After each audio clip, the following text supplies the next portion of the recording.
Hello बच्चों, आप लोग कैसे हैं। उम्मीद करता हूं कि आप लोग अच्छे होंगे और मैं भी अच्छा हूं।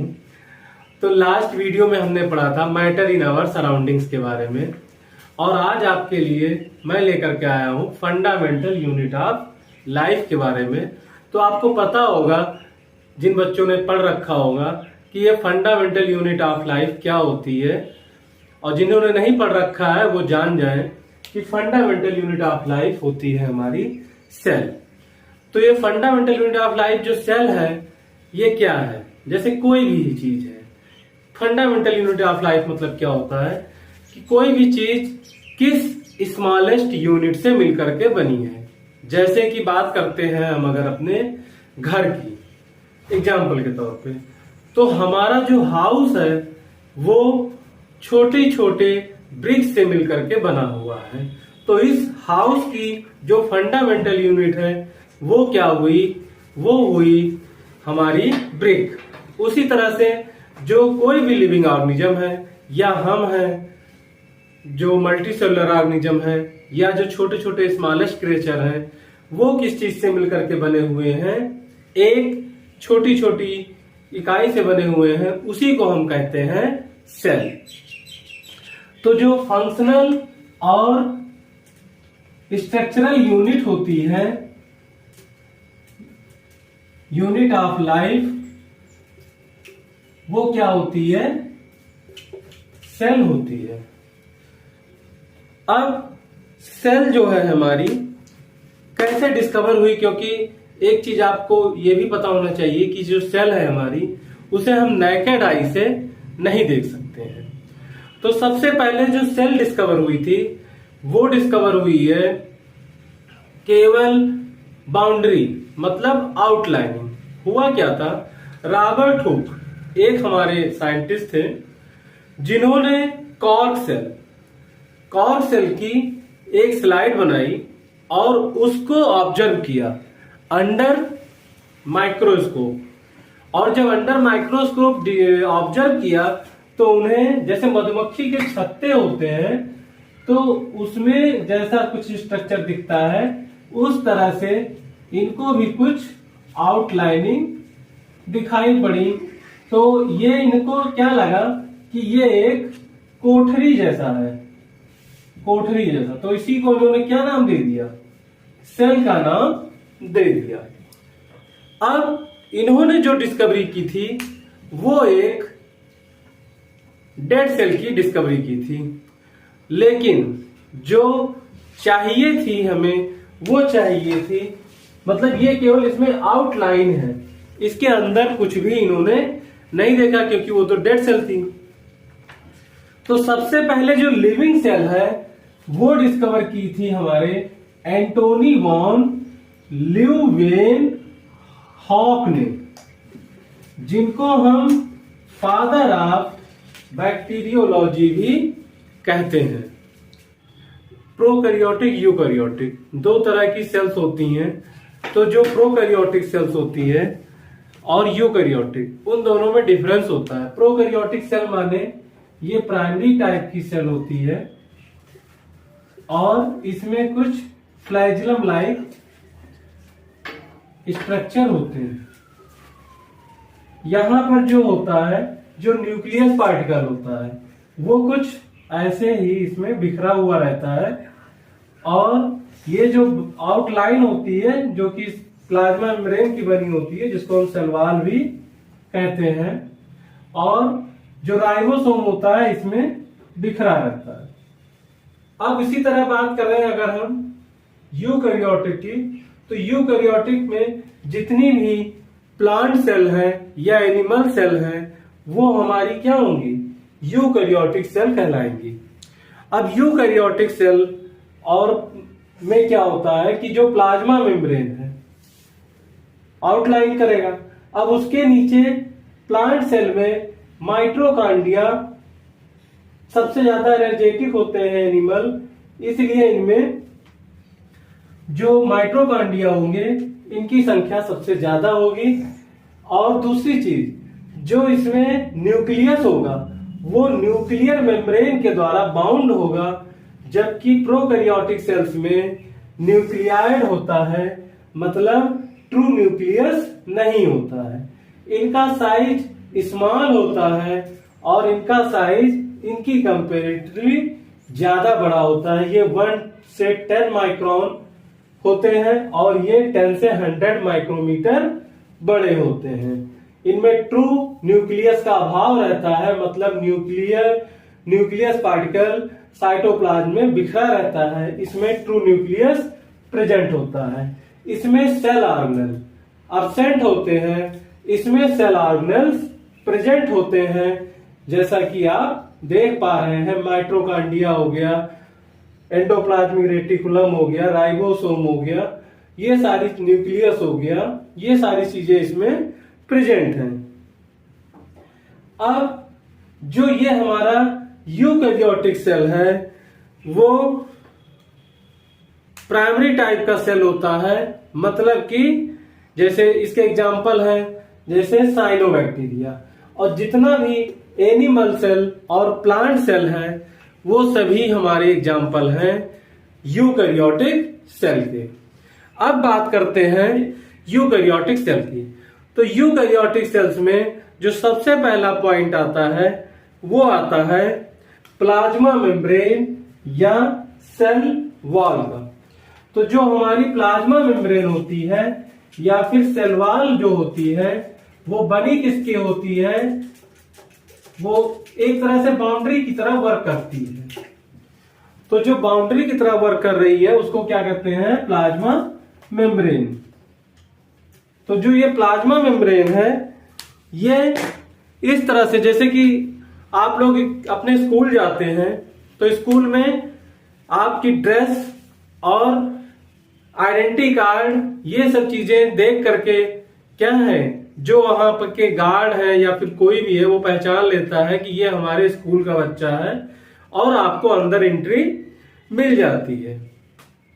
सेम उसी तरह से जो सेल्स की प्लाज्मा मेम्ब्रेन होती हैं वो हमारी सिलेक्टिवली प्लाज्मा मतलब सिलेक्ट करती हैं सब्सटेंस को, कुछ ही चीजों को अंदर आने की परमिशन देती हैं और सब चीजों को अंदर आने की परमिशन नहीं देती हैं।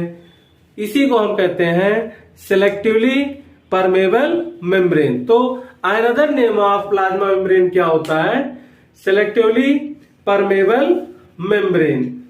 अब जो ये मेम्ब्रेन होती है ये हमारी क्या करती है, कुछ गैसेस को और कुछ पार्टिकल्स को, जैसे वाटर के पार्टिकल्स इनको या फिर कुछ अदर चीजों को जो कि उनको अनुमति मतलब उनको परमिशन देती है अंदर आने के लिए और अंदर से बाहर जाने के लिए। जैसे फॉर एग्जांपल हम अपना ही लेते हैं, ह्यूमन में पसीना आता है, स्वेट आता है। तो ह्यूमन में क्या होता है, जो वाटर है वाटर में लेस क्वांटिटी में क्या होता है, जो मिनरल्स होते हैं वो डिजॉल्व होते हैं और डिजॉल्व मिनरल क्या करते हैं, वो बाहर निकल आते हैं स्वेट के साथ और उसको क्या करते हैं, ह्यूमन को पूरी तरह से मतलब ह्यूमन के अंदर का जो एक्सक्रीटरी प्रोडक्ट होता है वो बाहर आ जाता है। उसी तरह से जो कुछ गैसेस होती हैं जैसे प्लांट सेल है, प्लांट सेल में जब दिन में फोटोसिंथेसिस होती है तो ऑक्सीजन का कंसंट्रेशन बढ़ जाता है, तो उसमें से CO2 डिफ्यूजन के द्वारा, इवेपोरेशन के द्वारा वाटर वेपर और O2 बाहर निकल जाती है और CO2 को वो क्या करते हैं, अंदर एब्जॉर्ब करते हैं। तो इस तरह से जो प्लाज्मा मेम्ब्रेन है वो हमारी वर्क करती है।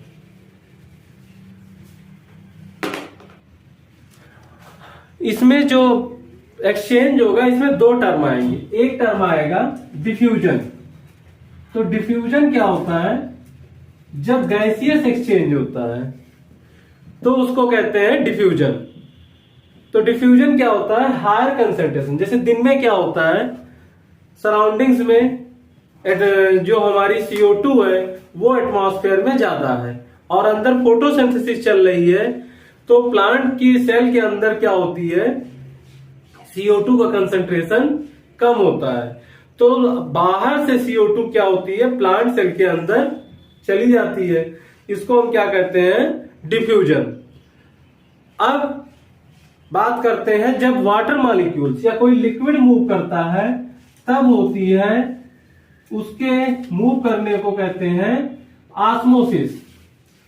जब सराउंडिंग्स में वाटर मॉलिक्यूल होंगे और वाटर मॉलिक्यूल अंदर से बाहर, मतलब प्लाज्मा मेम्ब्रेन के थ्रू बाहर से अंदर या प्लाज्मा मेम्ब्रेन के थ्रू अंदर सेल से बाहर जा रहे हैं, तो उस प्रोसेस को हम कहते हैं ऑस्मोसिस।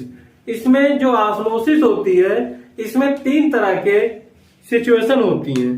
3 तरह की क्या सिचुएशन होती है? जो फर्स्ट सिचुएशन होती है वो होती है हमारी हाइपोटोनिक सॉल्यूशन। क्या होती है? Hypotonic solution. अब हाइपोटोनिक सॉल्यूशन क्या होती है कि जब सेल के अंदर जो वाटर कंसंट्रेशन है वो कम है और सराउंडिंग में वाटर कंसंट्रेशन क्या है, वो ज्यादा है, तो इस तरह की सिचुएशन को हम क्या कहेंगे? Hypotonic solution. अब अगर दूसरी सिचुएशन क्या होती है कि आइसोटोनिक सॉल्यूशन। इसमें क्या होगा कि जब सेल के अंदर जो कंसंट्रेशन है और सेल के बाहर कंसंट्रेशन है वाटर का, वो दोनों सेम है। मतलब ना तो वाटर के मॉलिक्यूल सेल के अंदर से बाहर आ रहे हैं और ना ही बाहर से अंदर जा रहे हैं, तो उस टर्म को कहेंगे, उस सिचुएशन को कहेंगे आइसोटोनिक सॉल्यूशन। और अगर जो हमारा सेल है, सेल के अंदर वाटर कंसंट्रेशन अधिक है और सराउंडिंग्स में वाटर कंसंट्रेशन कम है, तो उसको कहेंगे हाइपरटोनिक सॉल्यूशन। और हाइपरटोनिक सॉल्यूशन में क्या होता है, जो वाटर मॉलिक्यूल होते हैं वो जब हम सेल के अंदर से बाहर आ जाएंगे सॉल्यूशन में और सेल श्रिंक कर जाएगी, इसको कहेंगे हाइपरटोनिक सॉल्यूशन। एग्जाम्पल के तौर पे मैं बताना चाहूंगा, जैसे यहां पर आपने रखा वाटर है सपोज करिए, और वाटर में आपने ये किशमिश, जिसको कि रेजिन कहते हैं, ये आपने रख दिया, तो सराउंडिंग्स में क्या है, वाटर कंसंट्रेशन अधिक है, तो कुछ समय बाद ये क्या हो जाएंगे, फूल जाएंगे, स्वेल अप हो जाएगा, तो इसको कहेंगे हाइपोटोनिक सॉल्यूशन। अब इसी के द्वारा जो होता है, जो हम वाटर में सीड रख देते हैं चने के या मूंग के, तो वो सब क्या करते हैं, स्वेल अप कर जाते हैं, फूल जाते हैं। वो प्रोसेस क्या होती है, उस सिचुएशन को क्या कहेंगे, हाइपोटोनिक सॉल्यूशन। और होता उनमें क्या है, ऑस्मोसिस।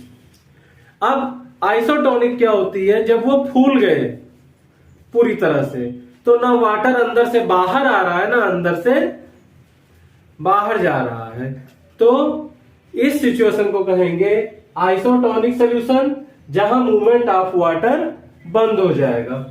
और हाइपरटोनिक सॉल्यूशन क्या होता है कि जब आपने अंगूर को नमक के पानी के सॉल्यूशन में रख दिया और ये अंगूर क्या हो जाएगा, कुछ देर बाद श्रिंक कर जाएगा, तो इसको कहेंगे हाइपरटोनिक सॉल्यूशन। अब हम अगर बात करते हैं कि जो हमारी जो प्लाज्मा मेम्ब्रेन है, जैसे कुछ यूनिसेलुलर ऑर्गेनिज्म के बारे में बात कर ले, तो जैसे अमीबा है, तो अमीबा में क्या होता है, जब फूड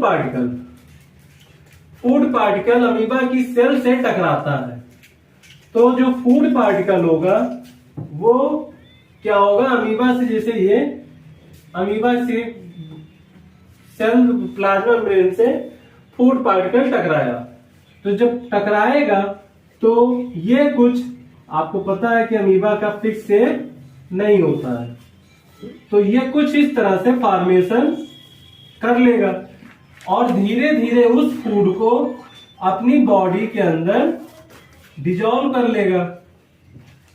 और उसके बाद इस प्रोसेस को क्या कहते हैं, ये तो स्यूडोपोडिया का फॉर्मेशन हो गया, इसे यहां टकराया, ये स्यूडोपोडिया का फॉर्मेशन हुआ और बाद में इसने इसको डाइजेस्ट कर लिया। तो इस प्रोसेस को कहते हैं इंजेशन या इसी को कहते हैं इंडोसाइटोसिस।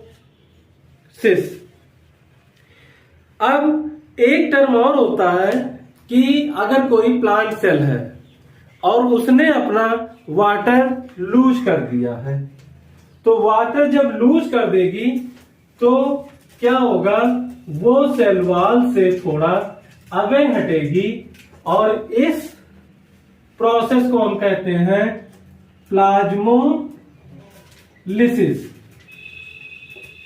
प्लाज्मोलिसिस क्या होती है, जब भी कोई प्लांट सेल वाटर को लूज कर देगी तो उसके जो प्लाज्मा मेम्ब्रेन है वो सेल वॉल से अंदर की ओर श्रिंक करने लगेगी और जब श्रिंक करेगी तो उसी को हम कहते हैं प्लाज्मोलिसिस। प्लाज्मा मेम्ब्रेन होती है वो बनी होती है सेलुलोज की, और जो सेलुलोज है प्लांट सेल में एक एडिशनल वॉल होती है जिसको हम सेल वॉल कहते हैं। तो जो सेल वॉल है वो प्लांट सेल में एडिशनल स्ट्रक्चर प्रदान करती है जिससे जो रिजिडिटी है प्लांट सेल की वो बढ़ जाती है, और एनिमल सेल में सेल वॉल एब्सेंस रहती है तो ये फ्लेक्सिबल होती है। अब बात करते हैं दूसरे पॉइंट की। जो दूसरा इंपॉर्टेंट हमारा सेल ऑर्गेनल है वो है न्यूक्लियस। न्यूक्लियस तो इसका क्या काम का होता है, न्यूक्लियस ठीक उसी तरह है जैसे कि हमारी बॉडी में हमारा ब्रेन है जो कि हमारी बॉडी पर कंट्रोल करता है पूरी तरह से, सेम उसी तरह से न्यूक्लियस क्या करता है, हमारी सेल के ऊपर कंट्रोल करता है। तो जो न्यूक्लियस है वो दो तरह से होता है, एक तो होता है ट्रू न्यूक्लियस, एक होता है ऐसे ही बस क्रोमेटिन पार्ट, मतलब जो डीएनए जेनेटिक मटेरियल होता है वो साइटोप्लाज्म में बिखरा रहता है। तो जो ट्रू न्यूक्लियस होगा वो न्यूक्लियर मेम्ब्रेन के द्वारा सराउंडेड होगा जो कि यूकैरियोटिक सेल में प्रेजेंट होता है, और जो प्रोकैरियोटिक सेल है उसमें हमारा सिर्फ जेनेटिक मटेरियल बिखरा रहता है। और न्यूक्लियस की डिस्कवरी की थी रॉबर्ट ब्राउन ने। जो हमारा न्यूक्लियस होता है और प्लाज्मा मेम्ब्रेन, इसके बीच में एक स्ट्रक्चर होता है जेली लाइक सब्सटेंस जिसको हम कहते हैं साइटोप्लाज्म, ये प्रेजेंट होता है। तो इसका क्या काम होता है, ये हमारा सराउंडिंग्स और सेल के अंदर एक चेन बनाता है जिससे मटेरियल का, सब्सटेंस का क्या होता है, आदान प्रदान होता रहता है। अब उसके बाद हम बात करते हैं साइटोप्लाज्म के बाद में, तो आते हैं सेल ऑर्गेनल। सेल ऑर्गेनल्स मतलब है कि सेल के अंदर जो स्मॉल छोटे छोटे ऑर्गन प्रेजेंट है उसमें सबसे पहले होता है इंडोप्लाज्मिक रेटिकुलम। तो जो इंडोप्लाज्मिक रेटिकुलम होती है वो क्या होती है, वो एक तरह का फ्रेमवर्क प्रोवाइड करती है हमें, हमारी सेल को, और ये दो तरह की होती है, एक होती है स्मूथ और एक होती है रफ एंडोप्लाज्मिक रेटिकुलम। अब स्मूथ एंडोप्लाज्मिक रेटिकुलम क्या होती है और रफ एंडोप्लाज्मिक रेटिकुलम क्या होती है। जो स्मूथ एंडोप्लाज्मिक रेटिकुलम होगी, एंडोप्लाज्मिक रेटिकुलम होती है, वो सिंथेसिस करती है प्रोटीन का। ये एक इंपॉर्टेंट वर्क है। प्रोटीन बनती है रफ एंडोप्लाज्मिक रेटिकुलम से और स्मूथ एंडोप्लाज्मिक रेटिकुलम से बनती है लिपिड और फास्फोलिपिड। जो अब नेक्स्ट हमारा सेल ऑर्गेनेल है गोल्जी अपरेटस। तो बताना चाहेंगे कि जो गोल्जी अपरेटस है वो डिस्कवर किया था कैमिलो गोल्जी ने। और जो कैमिलो गोल्जी हैं इन्होंने बताया कि जो गोल्जी अपरेटस है वो एक मतलब डिस्पैच जैसे होता ना कि किस चीज को कहां पहुंचना है इसके बारे में बताया। तो पैकेजिंग और डिस्पैचिंग का काम जो है वो गोल्जी अपरेटस करता है।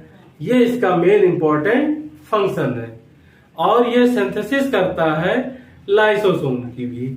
अब अदर जो हमारा सेल मतलब इंपॉर्टेंट सेल ऑर्गेनेल है वो है लाइसोसोम। लाइसोसोम का जो अदर जर्नल इंपॉर्टेंट नेम होता है वो होता है कॉमन नेम जिसको कहते हैं सोसाइडल बैग के नाम से भी जाना जाता है। इसके अंदर कुछ डाइजेस्टिव जूस के सैक्स होते हैं जो भी अगर सेल में कुछ डैमेज हो गया तो उसको डाइजेस्ट कर देगा और सेल को जो बाकी जो मटेरियल होगा उसको यूज कर लेगा। इसीलिए हम इसको सोसाइडल बैग के नाम से भी जानते हैं। अब एक जो इंपॉर्टेंट सेल ऑर्गेनेल होता है वो होता है माइटोकॉन्ड्रिया। माइटोकॉन्ड्रिया है। माइटोकॉन्ड्रिया मतलब क्या है? इसको हम power house of the cell के नाम से भी जानते हैं। पावर हाउस मतलब कि जहां पर एनर्जी का जनरेशन होगा। अब एनिमल सेल में सबसे ज्यादा वर्क होता है क्योंकि सबसे ज्यादा लोकोमोशन है, तो एनिमल सेल में माइटोकॉन्ड्रिया सबसे ज्यादा होंगे। और प्लांट सेल में लोकोमोशन बहुत कम होता है, मतलब मूवमेंट सबसे कम होता है, तो उतनी एक्टिविटी नहीं करता है प्लांट सेल, तो उनमें माइटोकॉन्ड्रिया लेस क्वांटिटी में प्रेजेंट होते हैं, पर प्रेजेंट दोनों में ही होते हैं। माइटोकॉन्ड्रिया में क्या होता है, जैसा कि इसमें जो ग्लूकोज होगा उसका डाइजेशन होगा, मतलब ऑक्सीडेशन होगा, और ऑक्सीडेशन के बाद में एनर्जी का फॉर्मेशन होगा और वही एनर्जी हमारी यूज होगी। हमारे अंदर जो भी लाइफ प्रोसेस एक्टिविटी हो रही होंगी उन सभी में मतलब यही एनर्जी यूज होगी। केमिकल फॉर्म में जो अब हमारी बॉडी में जो एनर्जी स्टोर रहती है वो ग्लाइकोजन के फॉर्म में स्टोर रहती है। अब ग्लाइकोजन पहले ग्लूकोज में ब्रेक होगा और ग्लूकोज का जब ऑक्सीडेशन होगा तो एटीपी के फॉर्म में एनर्जी स्टोर हो जाएगी और वही एटीपी जब ब्रेक होगी, एनर्जी क्वाइन जिसको कहते हैं, तो एनर्जी रिलीज होगी। एटीपी का फुल फॉर्म होता है एडिनोसिन ट्राइफॉस्फेट और एक दूसरा टर्म होता है एडीपी। इसका मतलब हो गया एडिनोसिन ट्राइफॉस्फेट और इसका मतलब हो गया एडिनोसिन डाइफॉस्फेट।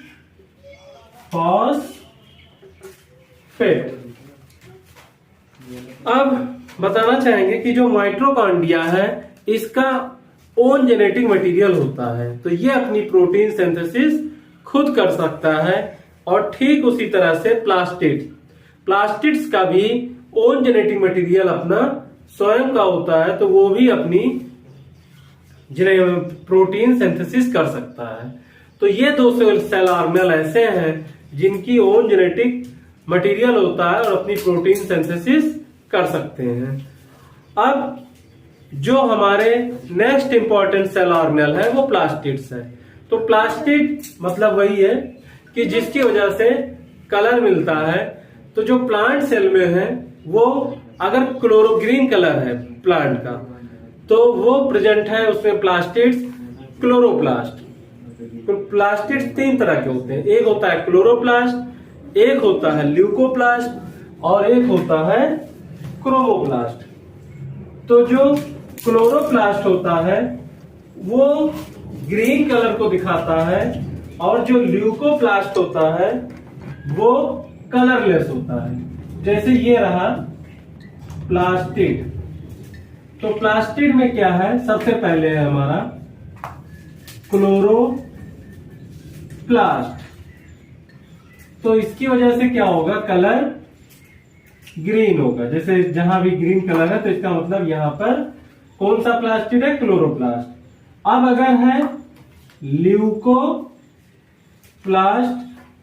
तो ये कलर लेस होगा, और अगर क्रोमोप्लास्ट है तो इसका मतलब यहां पर क्या होगा, ये हमारा कलरफुल है।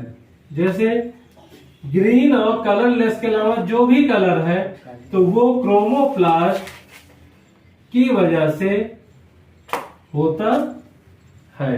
और जो हमारे प्लास्टिड्स है इनका भी ओन जेनेटिक मटेरियल होता है, तो ये भी अपनी प्रोटीन खुद से सिंथेसिस कर सकती हैं। और उसके बाद जो हमारा इंपॉर्टेंट सेल ऑर्गेनल है वो है वैक्यूल। वैक्यूल क्या है हमारा, प्लांट सेल।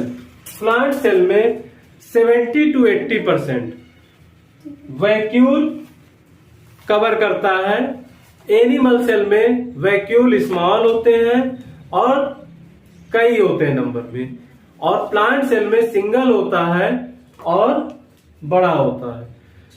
अब ये क्या करता है प्लांट सेल में, उसको शेप देता है, और एनिमल सेल में बस केवल ये कोई शेप में वर्क नहीं करता है, बस प्रेजेंट होते हैं और कई सारे संख्या में प्रेजेंट होते हैं।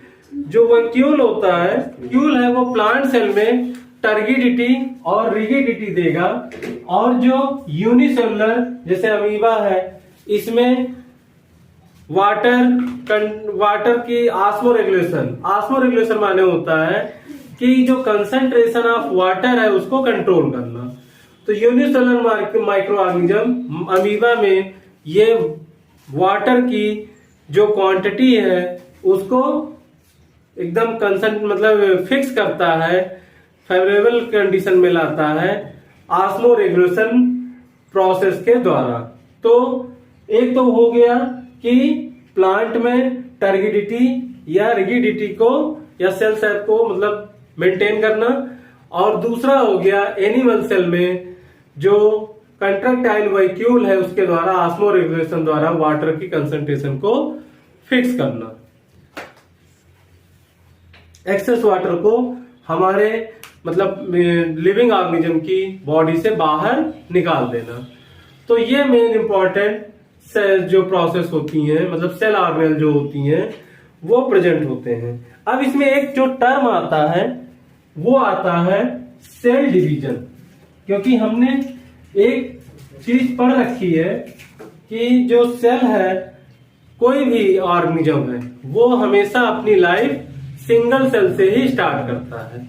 तो मल्टी सेलुलर में कैसे कन्वर्ट होता है, डिवीजन के द्वारा, जैसे कि मैंने बताया। अब बात करते हैं सेल डिवीजन की। सेल डिवीजन में क्या होता है, जैसा कि आप लोगों को पता है कि हमारी जो लाइफ है वो सिंगल सेल से स्टार्ट होती है।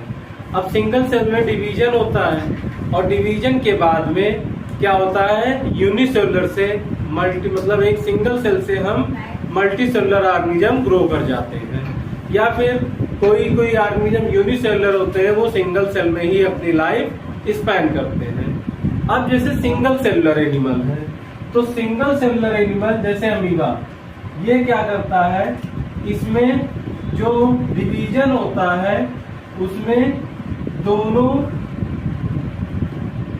का, जैसे यहाँ पर एन है, तो डिवीजन के बाद भी दोनों में न्यूक्लियस में जेनेटिक मटेरियल या क्रोमोसोम एन ही प्रेजेंट रहता है। और दूसरा होता है कि दूसरा जैसे कि अब जैसे एग्जांपल ले ले हम, कहीं पर किसी को कोई घाव हो गया है या कोई टिश्यू डैमेज हो गया है मल्टी सेलुलर एनिमल में, या ग्रोथ हो रही है, तो किसके फलस्वरूप होती है, माइटोटिक डिवीजन के फलस्वरूप। माइटोटिक डिवीजन, तो माइटोटिक डिवीजन के फलस्वरूप क्या होगा, अमीबा में इनका रिप्रोडक्शन होगा, या फिर कोई अगर टिश्यू सेल डैमेज हो जाएगी तो उस टिश्यू सेल में रिपेयरिंग जो होगी वो माइटोटिक डिवीजन के फलस्वरूप होगी, या फिर अगर हमारे अंदर मल्टीसेलुलर एनिमल में जो ग्रोथ होती है वो माइटोटिक डिवीजन के फलस्वरूप ही होती है। दूसरा होता है मियोसिस। अब मियोसिस क्या होती है, ये हमारी नाम से ही कुछ कुछ क्लियर है। मियोसिस माने होता है कि जो डिवाइड आफ्टर मियोसिस क्या होगा, जितने क्रोमोसोम यहाँ पर होंगे जस्ट इसके हाफ क्रोमोसोम बचेंगे। और मियोसिस में माइटोटिक में 2 सेल का फॉर्मेशन होता है मदर सेल से, और मियोसिस में एक मदर सेल से क्या होगा, पहले 2 का फॉर्मेशन होगा और उसके बाद 1 से 2 होंगे। तो ये क्या हो जाएगा, मतलब एक मदर सेल से 4 डॉटर सेल का फॉर्मेशन होगा, और यहाँ पर जो क्रोमोसोम का नंबर होगा वो n होगा। और एक चीज ये बताना चाहूंगा कि इनमें जो डिवीजन होता है वो इस तरह का जो डिवीजन है, मतलब मियोसिस, ये जर्म सेल में होता है, और माइटोटिक वाला डिवीजन क्या होता है, ये हमारा सोमैटिन सेल में। माइटोटिक डिवीजन होता है सोमैटिन सेल में, और सोमैटिन डिवीजन के फलस्वरूप ही हमारे बॉडी में ग्रोथ होती है। तो इसको इस तरह से आप दोबारा समझ सकते हैं कि जो सेल डिवीजन है, सेल डिवीजन 2 तरह से होता है। फर्स्ट होता है मियोसिस, फर्स्ट होता है माइटोसिस, और सेकंड होता है तो माइटोसिस। तो माइटोसिस में क्या होगा कि जो डिवीजन होगा, डिवीजन के फलस्वरूप ये केवल इसमें सबसे पहले क्या होता है डिवीजन में, एक होता है कैरियोकाइनेसिस और दूसरा होता है साइटोकाइनेसिस। कैरियोकाइनेसिस क्या होता है, सबसे ये हमारी सेल है, तो सेल में सबसे पहले क्या होगा, जो हमारा न्यूक्लियस है ये 2 पार्ट में, मतलब 2 इक्वल पार्ट में डिवाइड हो जाएगा। अब जैसे ये है तो यहाँ पर आ गया और ये यहाँ पर आ गया, तो जब यहाँ पर ये आ जाएगा तब उसके बाद फिर क्या होगी, साइटोकाइनेसिस होगी।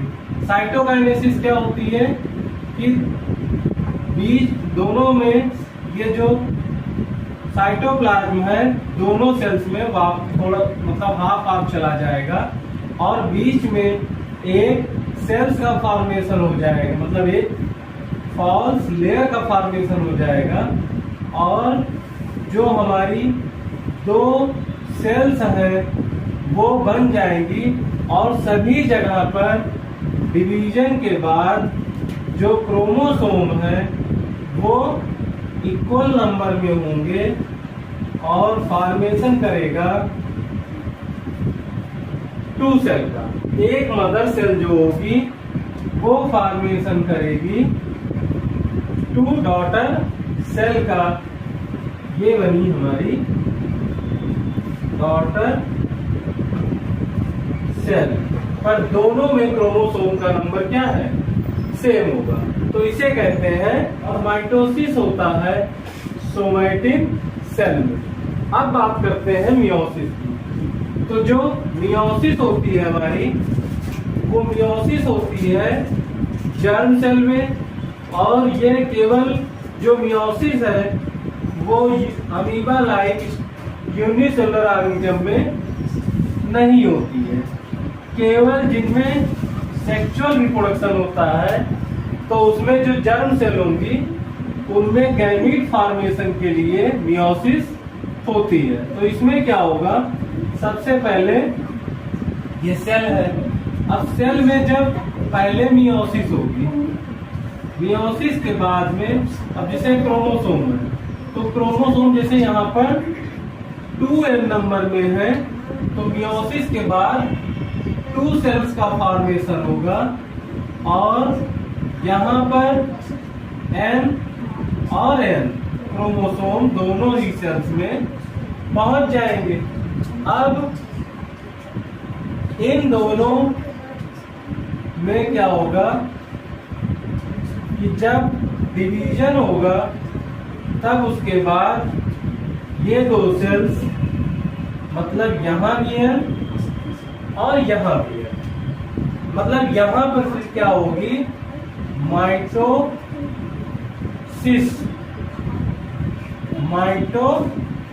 पहले मियोसिस होगी और फिर माइटोसिस होगी और इस तरह से ये 4 डॉटर सेल का फॉर्मेशन होगा।